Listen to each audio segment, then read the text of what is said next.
What is up, guys, and I do hope you're well. Today we're just doing something a little bit different to break it up a little, you know what I mean.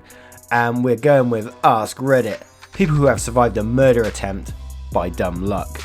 What's your story? I saw this one and I thought we've got to get involved in this to see how people have survived murders. So, with that being said, let's get straight into it. Was a bouncer at a club in LA for a minute in the 90s. Stopped some dudes clearly affiliated in a gang at the door after they refused security checks, and Manson lamps they left spewing all sorts of warnings. Have I read that wrong? I don't know what Manson lamps is. Correct me, please. A little later, it starts to wind down, and because it's a little slow and we're overstaffed, I start to drink. I get a bit drunk, not wasted, but sleepy buzzed, so I tell my buddy I'm going to lay down in the back of his car for a while. A few minutes after lying down, I realise I have to piss. I get out and stumble a few into a spot between a guard gate for a parking lot and a building for a little privacy. There's a few dozen people milling around in front of the club. I'm about 25 feet away from the club's entrance and just off an alleyway. While I'm relieving myself, a dude runs right past in front of me, around the guard booth to my rear, and unloads a 9mm recovered round from the backseat, trunk, roof, bumper into the backseat of the car I just crawled out of. Bam, bam, bam, bam, unloaded into the car. He then turns, runs right back past me and down the alley into the night. Don't think he saw me at all. Nothing really came of it, except my partner was convinced I was a marked man and refused to be near me for a year or so. Holy shit, what a start! But I just got this picture of you. It's not a picture that I really want in my head, but it's there, where you're stood there with your John out, just paused while this guy's unloading the gun into the back of the car. But how do you know he was after you? I mean, they might have watched you to go sleep in the car, but they might have been after your friend too, seeing as it was your friend's car. I don't know. But that is some crazy stuff. I'm glad you survived, my man. Throw away because it got some media. I'm a criminal defense attorney. I was representing this guy that embezzled almost 500k from his business partner. He was looking down at the barrel at several years in prison. A bunch of his assets had been seized by the government, was being sued by multiple creditors for north of 2 million, and was in the midst of an ugly divorce and wasn't allowed to see his kids. I was one of 3 lawyers he had: criminal, civil and divorce. He was drinking a lot and using coke. I used to get incoherent phone calls in the middle of the night that ranged from threats to crying. He came to my office one day and asked for me, but I was in court. My secretary said he was perfectly civil. He then went to his divorce lawyer's office and shot him to death. Got stopped by the police a short distance away and was wounded in the shootout. He would later tell the cops that he had come to my office to shoot me that day and also planned to shoot his civil attorney. Why though? What did you guys do? You were the ones representing him. Why did he want to kill you? Was it the cost that you guys were charging him? I mean, wow, what a shitbag. Thank God for my nosy neighbours. I always used to hate how nosy they were until this happened. When I was about 10, I was riding my bike outside. My parents always let me ride my bike outside during the summer, but only up and down the street we were on. One day, a man in a van was parked across the street. He called to me, asking if I had seen his dog and could help him find it. Me, being a dumb child, offered to help him find it, and I started walking towards his van. My neighbour, an older white lady, came bolting out of her house, hooting and yelling, telling the guy to back off. The dude got back in his car in a hurry and took off, and it wasn't until many years later that I realised how bad that situation could have been. Whew, yeah, there's seriously scary people. I don't know if he's a paedophile or murderer or what his plans were, but I had a similar sort of situation when my dad used to go to like an Indian takeaway, like sort of every other Friday, and he'd go and collect his Indian food and they'd offer him a drink and he'd sit at the bar and drink his drink. Well, I used to sit there and they used to give me the mint chocolates you get at the table. I was young at the time. I was probably about 7 or 8. And there was always this one waiter that would come up to me and talk to me like really polite, give me extra chocolates and stuff. About 5 years later, I found out he was a paedophile. It just put things into perspective, you know. I had a friend who had a party at his parents' house when he was in high school that had a ton of random people went to. He got super drunk during the party and went upstairs to go to sleep, knowing that his friends would watch the party for him. My friend woke up from a nap to this guy in his school sitting on top of him, stabbing him to death. He was stabbed 7 times before it stopped, and he laid there on his bed dying. The only reason he is still alive is because his best friend came upstairs to ask him if he was alright if he made a frozen pizza, and found him. The assailant was put in jail and was recently released, and it scares me to know a guy who wanted to know what it would feel like to kill someone, said during the trial, is still out there free. Yeah, that is a bit scary. I mean, he's obviously mental. I was abducted at a gas station during undergrad. The locks on my car were broken, and as soon as I got back in, a strange man came in and forced me to drive him to an ATM. I am paralysed with fear, so any sense or reason I had went out the window. He claimed he had worked at Wendy's, and for my generosity, he would give me all the Wendy's I ever wanted. Well, that's alright then. On the way to the ATM, he showed me pictures of his daughters on his clearly stolen cell phone. Then a Whitney Houston song came on the radio, and he started bawling his eyes out and screaming, "Why do all the good people have to die? Only bad things should happen to bad people." I go to the ATM, take out cash, give it to him thinking it's over. He then makes me get back in the car and drive him somewhere else. We pass by some train tracks, and I'm thinking, this is it. This is where I will be murdered. He asks me what I'm studying in school, and I tell him biochemistry. I believe in jet propulsion and all that shit. We're not alone. Aliens are among us. He then makes me pull over at a gas station and he tells me, "Drive away, sweetheart." I call the cops. Had to do a lineup. Apparently this dude has done this to a ton of other women, and some were less unscathed than I was. Holy shit. Yeah, I can't imagine what would be going through your head like when you're driving like past forests and train tracks and you're thinking, yeah, this guy's gonna fucking murder me. But free Wendy's? All the Wendy's you want? I hope you're trying to find him to claim that shit. Bastard. Mine's not extreme by any chance, but a couple of years ago, my brother and I went to walk the dog at like 11 PM. We left through the side gate, live on a corner, and right as we exit, we see this weird looking dude at the corner of the footpath, walking weirdly towards us. Got bad vibes and told my brother to get the dog and get back inside. This dude is walking kind of side on and hiding something in his hand behind his back. As I'm getting my brother through the gate, the dude says something like, "Oi mate, can I come in? I need a blanket, I'm freezing." I just ignored him and went inside and locked the door. We then get a call from the people who lived 2 doors up. The same dude knocked their door and their 10-year-old son opened it to see the dude holding a fucking hatchet. Anyway, I'm glad I went with my gut on that one. But what happened to the 10-year-old? He didn't get hatcheted, did he? Oh man. I suppose a best friend decided that my wife and I were too perfect, therefore it all must be an act, and I was obviously abusing her. He was at our house after I made an awesome dinner, and we're having fun drinking and singing karaoke. I went to the kitchen to put some glasses away, came back and leaned on the couch with him slightly behind me, to the left of me. Then I heard a thunk, and felt an amazing amount of pain on the top of my head. He'd picked up the whiskey bottle on the table and smashed it into my skull. I was very confused as to what the fuck was happening, then blood started pouring. I didn't want to get blood everywhere, so I went to the kitchen. Dude is pacing back and forth and saying weird shit. I thought about my gun, which was close by, but I wasn't quite thinking straight. He left. I had a huge concussion and still suffer the side effects from it. My number 2 goal in life is to live longer than the arse hat, just so I can shit on his grave. That's a great goal in life. I like that one. But what?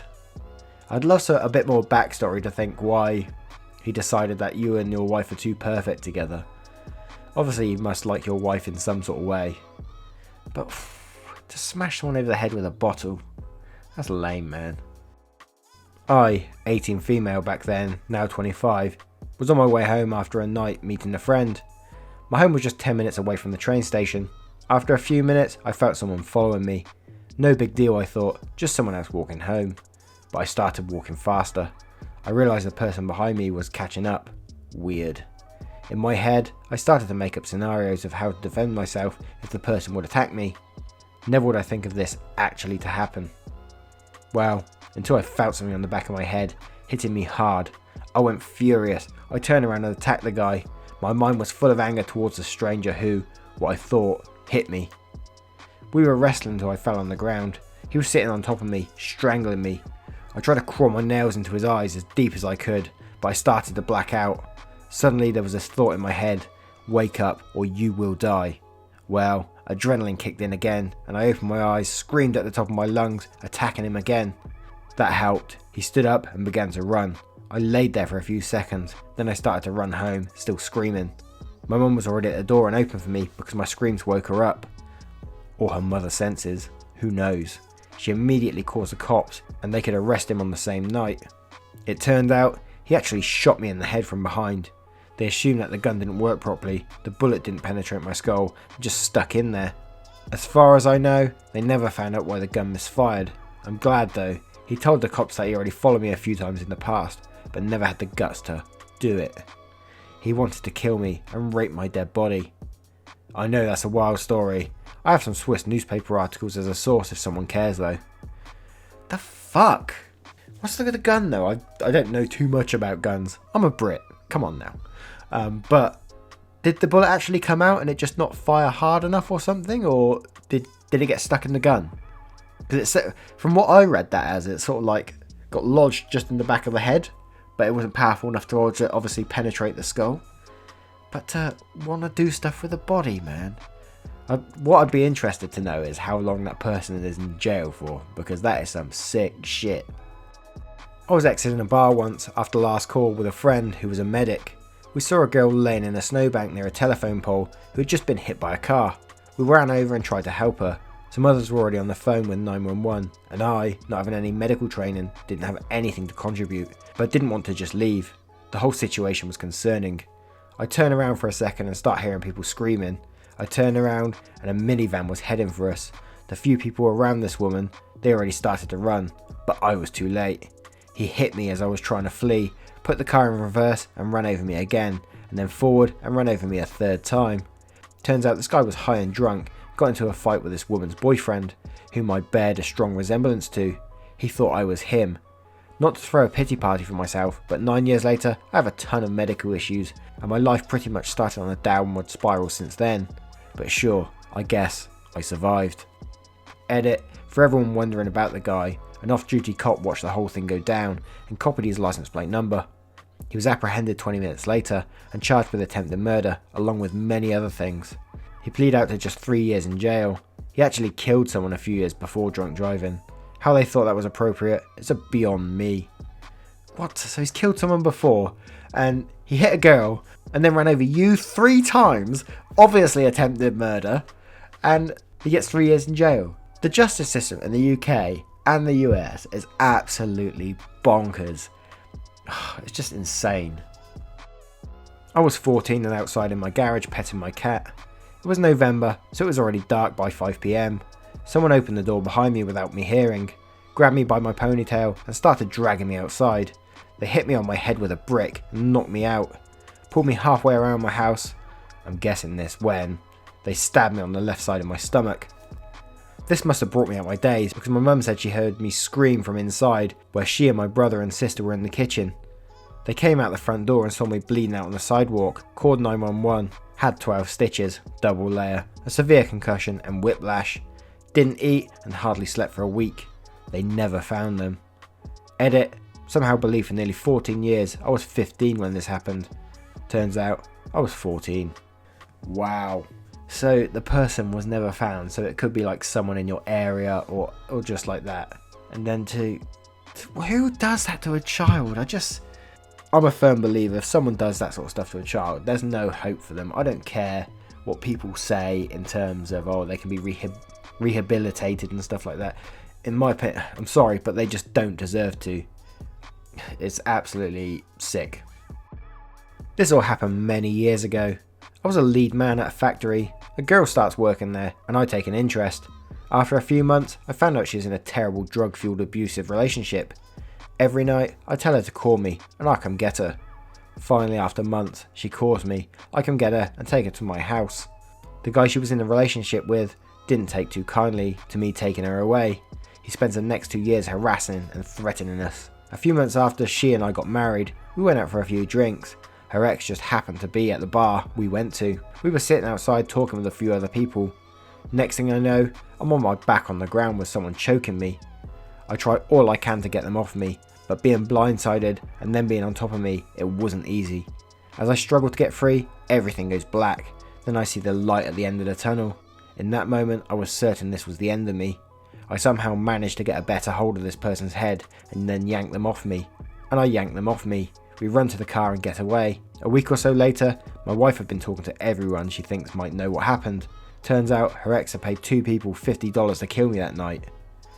$50? Is that how much it costs for a person's life these days? Who takes $50 to try and kill someone? And is that between two people? Is that 25 each? Holy shit. I was doing volunteer work in Central America, working in a really bad area of the capital city. It was a slum built on top of the city's garbage dump. The whole place reeked of trash, and there were large metal cylinders coming up out the ground throughout the area to vent gas from decomposing garbage underground. As a fellow volunteer, I walked down to a dirt path. Two men approached us. I'd never seen them before. They were acting strangely, but I thought they were drunk or high. A lot of people in that area drank rubbing alcohol to get drunk, since it was cheaper than beer or liquor. Over time, drinking the rubbing alcohol would really mess with their brains. As the men get closer, they began acting really friendly. Too friendly. One of them came close to me, trying to put his arm around my shoulders. At first, it seemed like the behaviour of a guy who gets happy and friendly when he's drunk. However, an alarm went off in my head, and I gently but firmly pushed him away. I tried to make it seem light-hearted and playful, like, "Hey man, how's it going?" Affectionate shove. I didn't want to make a scene, since I was a gringo. Is that Mexican? I didn't want to seem like an ugly American. This went on over and over down the whole path. He'd get close, I'd shove him off, and he'd come close again. Finally, my friend and I came to a fork in the path, and we went one way, while they went the other. After we got to the house of some people we knew, we told them about the two guys. I was so focused on protecting myself, I didn't even notice too much of what was happening with the other guy. They said, "Oh, everyone around here knows him, that's his routine. He comes up to people, pretends to be friendly, puts his arm around them, then pulls out a knife and stabs them in the stomach." I was that close to getting stabbed. What? Again, I just don't understand why that guy isn't already in jail. If that's his routine and he does it often, then surely he should be in jail by now. The hell? Oh, and apologies if, I don't know if gringo is an offensive thing or anything like that, so apologies if it is, but I'm just assuming it's a Mexican guy? I don't know. I was riding a train across Eastern Europe. I was running low on money, and even though I'd been warned that a woman should not travel alone in a second class seating, I did not spring for first class. I was sitting alone in one of the compartments at seat 6. This was also a mistake, and a very stupid one to sit alone. Eventually, the train stopped, and a man got on. He was very drunk. He came into my compartment, and I guess he thought I looked like his ex-wife. He attacked me. If it were not for the fact that this particular station was the border between two countries, I would be dead.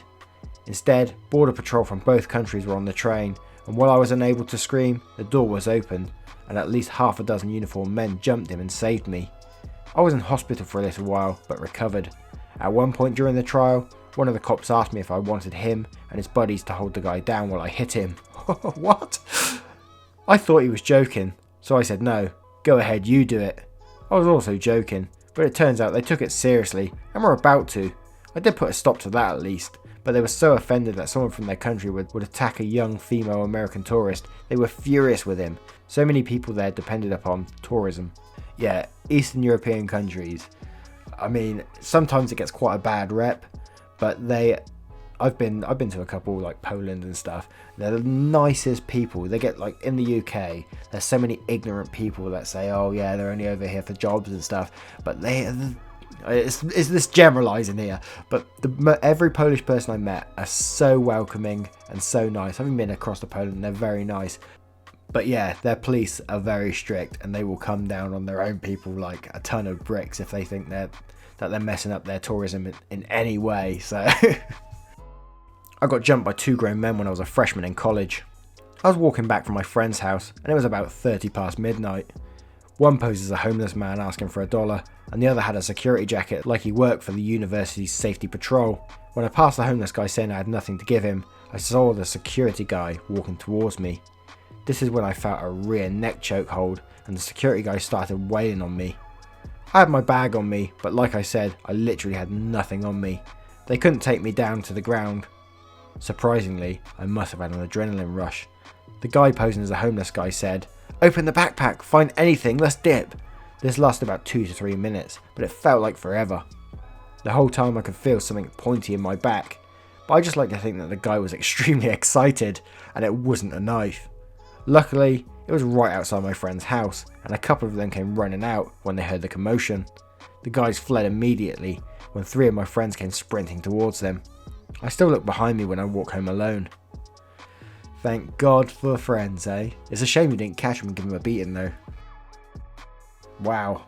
I really enjoy this. Ask Reddit has some great questions sometimes. Not all the time. I mean, you see a lot of Ask Reddit posts on YouTube these days. But when a question like this comes up, I've just got to cover it, man. Because the stories are so juicy. Anyway, guys, I hope you enjoyed this little Ask Reddit.